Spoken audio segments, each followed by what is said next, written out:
Hello everybody, how are you doing? This is MD Tech here with another quick tutorial. In today's tutorial I'm going to show you guys how to hopefully resolve the Mss32.Dll file is missing error you're getting on your Windows computer. So this could definitely be a frustrating issue, and in today's tutorial I'm going to show you guys how to hopefully resolve that. So we're going to jump into it, and we're going to start by opening up a web browser.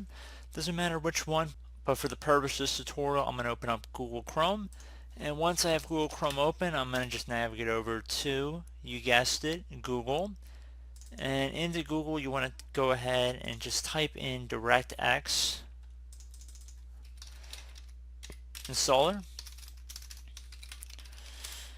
Okay, and one of the best matches should be from a Microsoft domain. You want to make sure you're getting it from Microsoft, and it says download DirectX End User Runtime Web Installer. I'm going to just left click on that. Again, there's no reason you should be getting it from anybody other than Microsoft. So underneath select the language, make sure you select the right one. Go ahead and left click on download here. You can uncheck the box to set MSN as your default home page and Bing as your default search engine. That's not necessary. And then go ahead and left click on no thanks and continue DirectX End User Runtime Web Installer. So I'm going to just left click on that. Once the executable is done downloading, I'm just going to left click on it one time.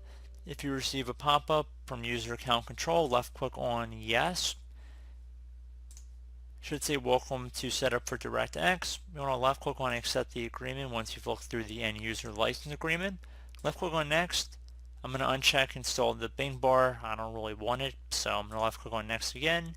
We'll take a moment here, so just please be patient.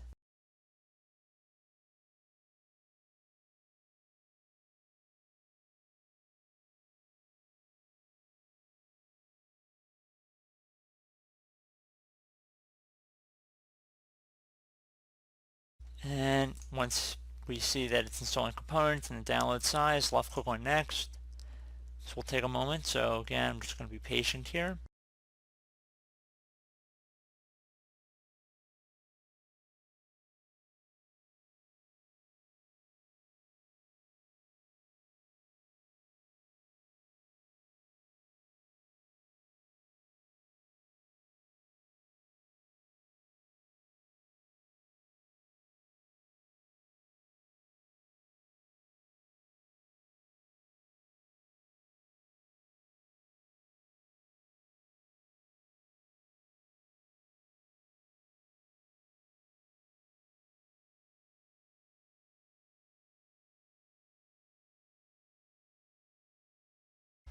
Okay, once it's done, components installed and are ready for use, left click on finish.